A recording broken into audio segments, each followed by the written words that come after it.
Tu ne peux pas simplement disparaître, a claqué ma mère. Tu as ruiné la vie de ton frère. À partir de maintenant, tu ne fais plus partie de cette famille, a ajouté mon père. Je n'ai pas discuté, je suis simplement parti. 3 jours plus tard, ils étaient à ma porte, me suppliant de les accueillir. J'aurais dû m'en douter, mais dans notre famille, Noël était toujours sacré, peu importe à quel point les choses se refroidissaient pendant l'année, peu importe les choses passives-agressives qui étaient dites lors des anniversaires ou ignorées dans les conversations de groupe. Le 24 décembre signifiait toujours une chose, nous nous réunissions, nous sourions, nous mangions trop de jambon glacé au miel et nous faisions bonne figure. Alors je me suis présenté comme toujours, cadeau à la main, 5 d'entre eux soigneusement choisis, emballés avec attention, un pour chacun, ma mère, mon père, mon frère, sa femme et leur bébé.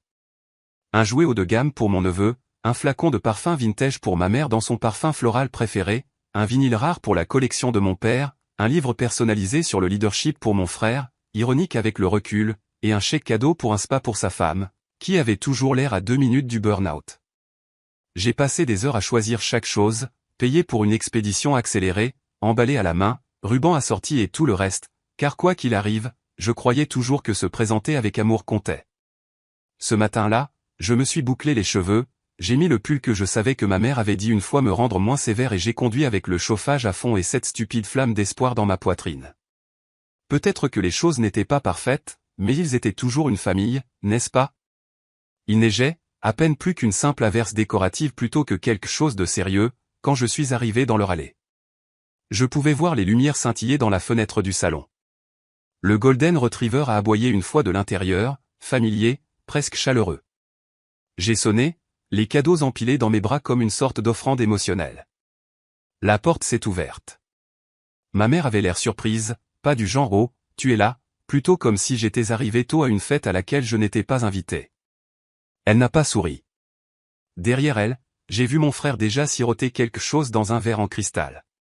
Sa femme tenait le bébé, qui avait cet air écarquillé et aux joues caoutchouteuses qui vous fait oublier chaque rancune pendant 2 secondes. Je n'ai même pas eu un bonjour.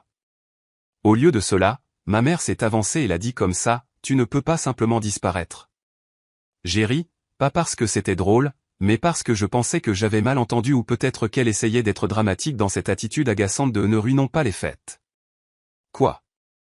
Tu as ruiné la vie de ton frère, a-t-elle claqué, sa voix plus forte maintenant, tranchant la porte comme si elle attendait toute l'année pour sortir. Elle a fait un geste vers lui comme s'il était un monument.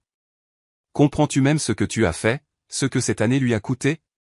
Avant que je puisse répondre, mon père est apparu derrière eux, les bras croisés comme un garde de sécurité de centre commercial en colère. Et puis est venue la phrase, « À partir de maintenant, tu ne fais plus partie de cette famille. » C'était répété, trop propre. Il devait l'avoir dit à voix haute à lui-même une 12aine de fois avant aujourd'hui, attendant le moment de la prononcer. Et ça a touché mon cœur. Je n'ai pas dit un mot, pas parce que j'étais stoïque ou noble ou courageuse. Je n'ai rien dit parce que je ne pouvais pas parler. Mes mains étaient encore pleines. Je suis resté là avec 5 cadeaux soigneusement emballés et nulle part où les poser. Mon estomac s'est serré si fort que j'avais l'impression d'avoir avalé un poing. J'ai pensé aux jouets pour bébé, au papier d'emballage bleu doux, à l'étiquette manuscrite. J'ai pensé à comment j'avais été là chaque année depuis ma naissance, à comment je m'asseyais près de la cheminée et aidais à accrocher les bas de Noël, à la fois où j'avais accidentellement renversé de la sauce au canneberge partout sur la nappe blanche et avais pleuré pendant 1 heure, et mon père avait juste ri et m'avait dit que c'était la plus belle couleur que cette table ait jamais vue. Mais maintenant j'étais une étrangère avec des cadeaux qu'il ne voulait pas. Alors j'ai hoché la tête, pas par accord, mais parce que j'avais besoin de bouger, de respirer. J'ai fait demi-tour, suis retourné à ma voiture, et placé les cadeaux doucement sur la banquette arrière et suis reparti sans regarder dans le rétroviseur. Ce soir-là, je n'ai pas dîné. Je me suis juste assise sur le sol de mon appartement avec une tasse de thé qui s'est refroidie dans mes mains et le son de la joie des fêtes de quelqu'un d'autre qui s'infiltrait à travers mes murs. Je n'ai pas pleuré. Je voulais, Dieu, je voulais, mais quelque chose à l'intérieur de moi s'était cassé doucement comme un fil que vous ne saviez pas qui retenait tout ensemble. C'est cette nuit-là que j'ai réalisé quelque chose d'important, parfois, la pire trahison ne vient pas des ennemis, elle vient des personnes qui vous ont autrefois appris à emballer un cadeau, qui ont signé leur nom à côté des vôtres sur une carte de vœux, qui vous ont élevé pour croire que l'amour signifiait se présenter, jusqu'à ce qu'ils décident que ce n'était pas le cas. Et voici la partie qu'on n'arrive toujours pas à croire, je le pensais. Je n'ai pas argumenté. Je ne me suis pas défendu. Je suis simplement parti parce que quelque chose en moi savait que ce n'était pas le début de la fin, c'était juste le début. Quand j'étais petite, je pensais que mes parents avaient deux paires d'yeux, une pour mon frère Noah, brillante, fière, cherchant toujours des raisons de se réjouir, et une pour moi, plissant, distante, comme s'ils essayaient encore de comprendre ce que j'étais censé être. Je n'étais pas bruyante, je n'étais pas désordonnée, je ne cassais pas de vélo, je ne grimpais pas sur les comptoirs et je n'avais besoin d'être sauvé de rien. J'étais l'enfant calme, toujours à l'écart avec un livre ou un projet, essayant de ne pas trop demander. Noah, d'un autre côté, était le centre de la pièce avant même d'y entrer, le genre d'enfant que les gens appelaient une poignée avec un rire. Il était charmant, imprudent et pouvait se sortir de presque tout par la parole. Ma mère l'appelait son garçon soleil. Mon père disait, celui-là a de l'étincelle. Quant à moi, je pense qu'ils oubliaient que j'étais dans la pièce la moitié du temps. Le schéma n'a pas changé en grandissant, il est juste devenu plus cher. Noah a abandonné l'université 2 fois, a changé de spécialisation plus de fois que je ne peux en compter. À chaque fois, mes parents ont agi comme si c'était un pivot de vie réfléchi. Il explore juste ses options, disait-il. Au moins, il n'abandonne pas. Quand j'ai obtenu mon diplôme plus tôt et obtenu mon premier vrai emploi, la réponse de ma mère a été « Tu devrais vraiment porter plus de couleurs. Tu as toujours l'air si sérieuse en noir. » Je me disais que cela n'avait pas d'importance, qu'être bonne n'était pas censé venir avec des applaudissements, mais cela vous use au bout d'un moment. Être invisible jusqu'à ce que quelqu'un ait besoin de quelque chose, et ils avaient toujours besoin de quelque chose. Alors j'ai gardé la tête baissée et me suis construit une vie.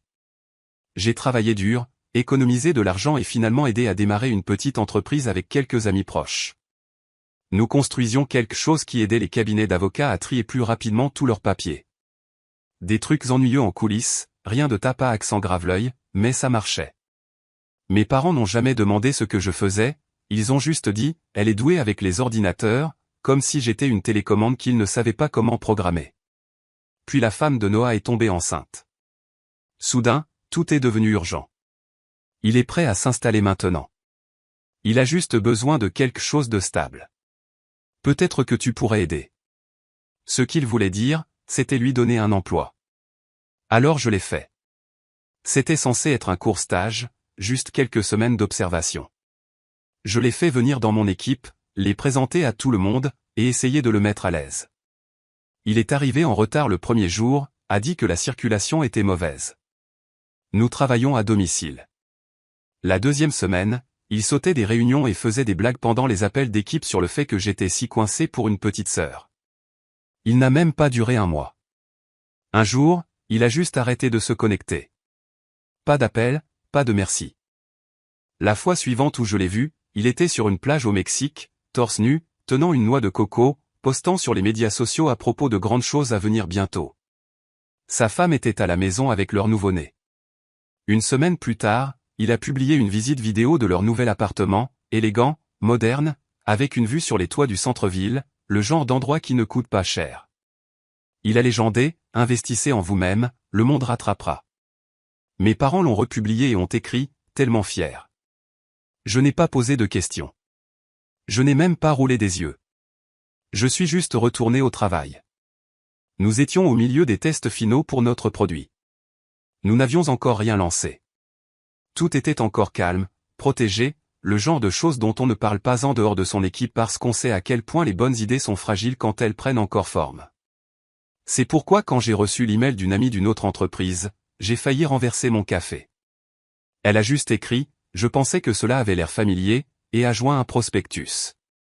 J'ai cliqué, ne m'attendant pas à grand-chose, et il y avait un communiqué de presse d'un concurrent.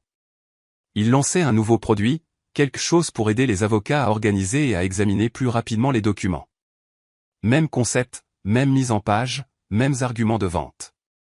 Même les captures d'écran ressemblaient aux nôtres, comme si quelqu'un avait pris notre travail, ajouté un nouveau logo et l'avait appelé le leur. Au début, je pensais que j'étais paranoïaque.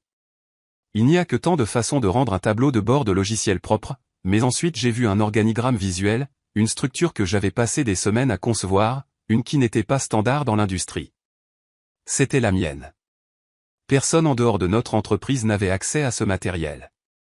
Nous ne l'avions pas partagé publiquement.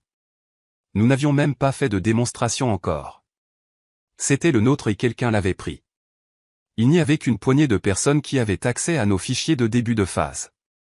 Je ne voulais pas y penser, ne voulais pas faire ce saut, mais la chronologie était trop nette, les similitudes étaient trop précises et j'avais laissé Noah accéder à notre système.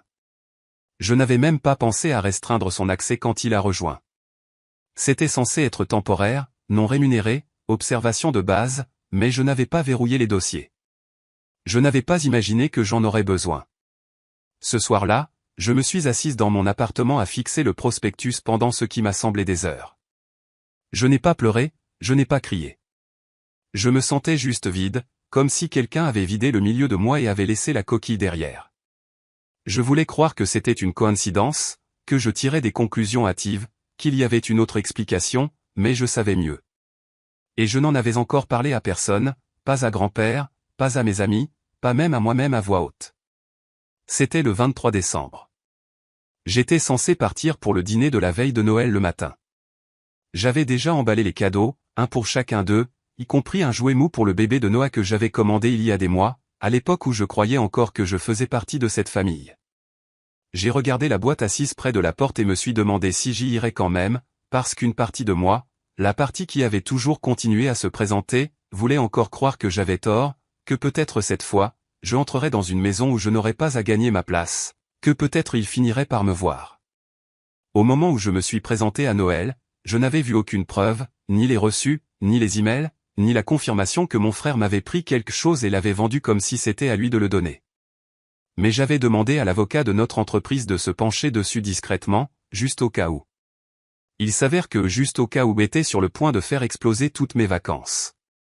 Ce que je ne savais pas ce matin-là, les sacs de cadeaux serrés dans mes mains, la neige barbotant à l'arrière de mes bottes, c'est que notre avocat avait déjà contacté le concurrent. Juste un avertissement juridique poli, rien de nouveau, clair encore, mais ça n'est pas resté poli longtemps. Parce que le concurrent, il s'avère, prenait le vol de propriété intellectuelle très au sérieux. Ils avaient contacté Noah, et Noah, étant Noah, n'a pas appelé pour se dénoncer. Il a couru voir nos parents d'abord, pleurant sur le fait que j'essayais de le ruiner, que j'avais toujours été jalouse, que j'avais piraté ses plans d'affaires et que j'en avais fait un gâchis juridique. Alors quand je me suis présenté avec des cadeaux choisis à la main, de vrais cadeaux, pas des bougies réoffertes ou des chèques cadeaux Amazon, je suis entré dans une tempête qui s'était préparée dans mon dos.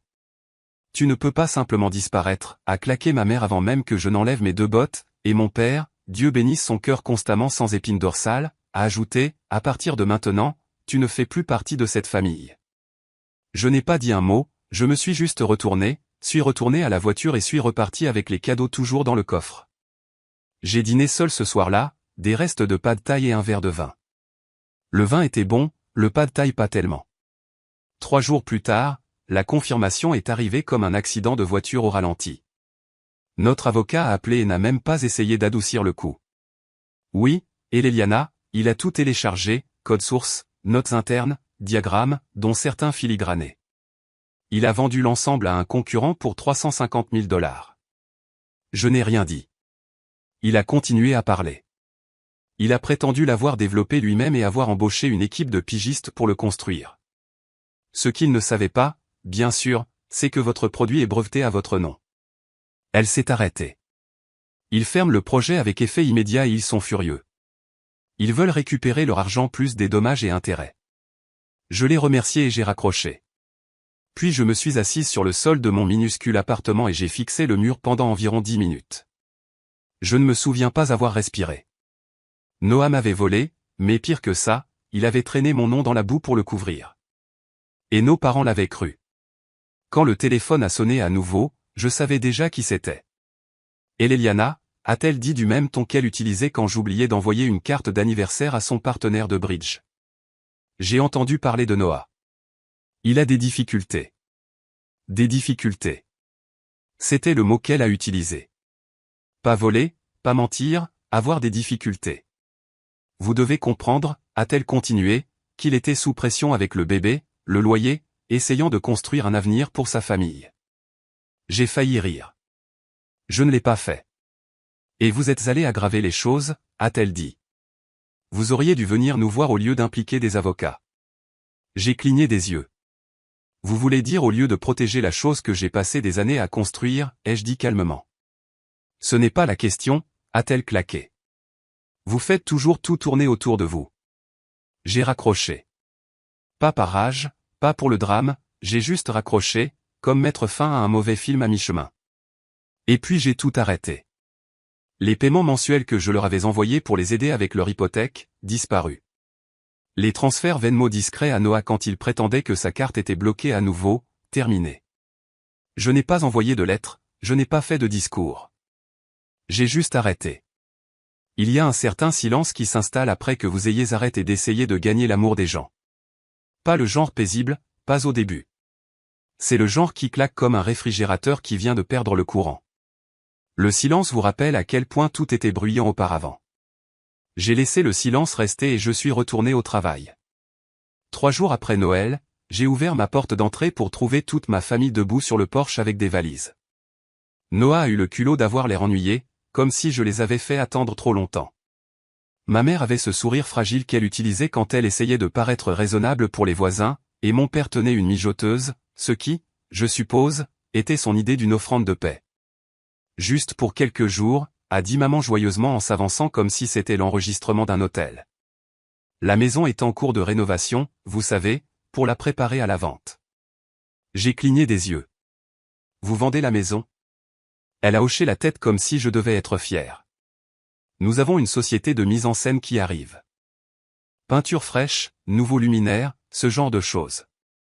Nous ne pouvons évidemment pas y rester pendant qu'il travaille. C'est le chaos. Noah a roulé des yeux. C'est littéralement de ta faute si nous devons faire ça. Et nous avons pensé, a continué maman en l'ignorant, que c'était logique de venir ici. Tu as de la place et bien, tu dois quelque chose à ta famille. Elle n'a même pas demandé. Il est juste entré. Papa a suivi, tenant toujours la mijoteuse. Noah a fermé la marche, marmonnant quelque chose sur le besoin de Wi-Fi. Je suis resté figé, les regarder se disperser dans mon salon comme s'ils étaient chez eux. Vous ne pouvez pas être sérieux, ai-je finalement dit. Noah s'est affalé sur mon canapé. Tu as tout ruiné, Aliana. C'est le moins que tu puisses faire. J'ai senti que quelque chose s'était cassé à l'intérieur, pas le genre de claquement dramatique de télé-réalité, juste la clarté. Je me suis tourné vers ma mère. Vous avez passé toute ma vie à trouver des excuses pour lui, chaque erreur, chaque mensonge, chaque fois qu'il brûle quelque chose, vous avez trouvé un moyen de blâmer quelqu'un d'autre, généralement moi. Il s'est raidi. Vous ne l'avez pas protégé, ai-je dit calmement. Vous l'avez encouragé. Sa bouche s'est ouverte, puis s'est refermée. Le genre de silence qui ne vient que lorsque quelqu'un n'a jamais eu à répondre de rien. Je suis sorti, j'ai sorti mon téléphone et j'ai appelé la sécurité. Ils étaient là en 10 minutes, pas de menottes, pas de cris, juste une escorte polie mais ferme hors de mon appartement. Ma mère a crachoté tout le temps. Mon père avait l'air embarrassé. Noah m'a accusé de laisser des étrangers manipuler les affaires de son bébé. Le bébé n'était même pas là. La femme de Noah non plus. Cela m'a fait me demander s'ils étaient encore ensemble. Quand la porte s'est claquée derrière eux, j'ai expiré un souffle dont je n'avais pas réalisé que je le retenais. C'était la dernière fois que je les voyais en personne. Des mois se sont écoulés. La nouvelle m'est finalement parvenue par le bouche à oreille. Ils avaient vendu la maison, utilisé l'argent pour rembourser le concurrent et éviter des accusations criminelles pour Noah. Je suis sûr que mes parents ont appelé ça un sacrifice familial. J'appelle ça de l'encouragement. Ils l'ont fait, et ça leur a tout coûté. Ils ont emménagé dans un logement à louer. La femme de Noah l'a quitté peu de temps après. J'ai entendu dire que ce n'était pas seulement le procès.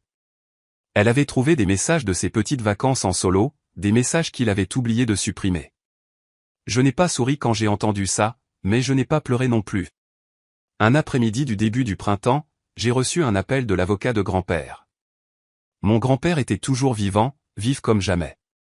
Il avait 96 ans et insistait toujours pour tondre sa propre pelouse, même si le responsable du quartier ne cessait de l'avertir. « Eliana, a dit l'avocat, votre grand-père m'a demandé de vous informer qu'il a mis à jour son testament. Tout vous reviendra maintenant. » J'ai cligné des yeux. Tout ? Je me demande si mes parents comptaient sur cet héritage quand ils ont décidé de vendre leur maison pour rembourser la dette de Noah. Je suis sûr qu'ils le comptaient. Ça me donnait presque envie de les plaindre, presque. Je pense que mon grand-père était le seul qui m'ait jamais vraiment vu.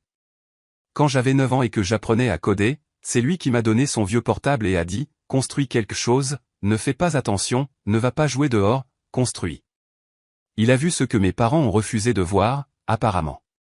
Quelques semaines plus tard, j'étais assise sur mon nouveau balcon, petit, ensoleillé, à moi, quand mon téléphone a sonné. L'identification de l'appelant a fait se tordre mon estomac, l'ex-femme de Noah. Je l'ai laissé sonner 1 fois, 2 fois, puis j'ai répondu. Et, a-t-elle dit, je n'appelle pas pour de l'argent. J'ai ri, court et aigu. C'est une première. Je voulais juste que tu saches que je l'ai quitté pour de bon. J'ai découvert ce qu'il a fait, tout ça. Et je suis désolé. Je n'ai rien dit. Je n'attends rien de toi, a-t-elle continué. Je voulais juste dire que si tu veux un jour faire partie de la vie du bébé, j'aimerais vraiment ça. Ça a touché plus fort que je ne m'y attendais, pas l'offre, le fait qu'elle ne demandait rien, qu'elle ouvrait simplement une porte. Je vais y réfléchir, ai-je dit. Et je le pensais. Quand j'ai raccroché, je suis retourné à l'intérieur et j'ai regardé le mur dans mon bureau. D'un côté, la confirmation du brevet original. À côté, une photo de mon grand-père et moi, tous les deux plissant les yeux au soleil, des fils et des outils éparpillés sur la table de la cuisine. En dessous, une autre chose, une note. Tu construiras ce que personne ne voit aujourd'hui. Et je l'ai fait. Merci d'avoir écouté. Qu'avez-vous pensé de cette histoire? Eliana a-t-elle bien fait de s'éloigner ou aurait-elle dû gérer les choses différemment? Faites-le moi savoir dans les commentaires ci-dessous. Et si vous avez aimé écouter, veuillez aimer, partager et vous abonner pour plus d'histoires comme celle-ci.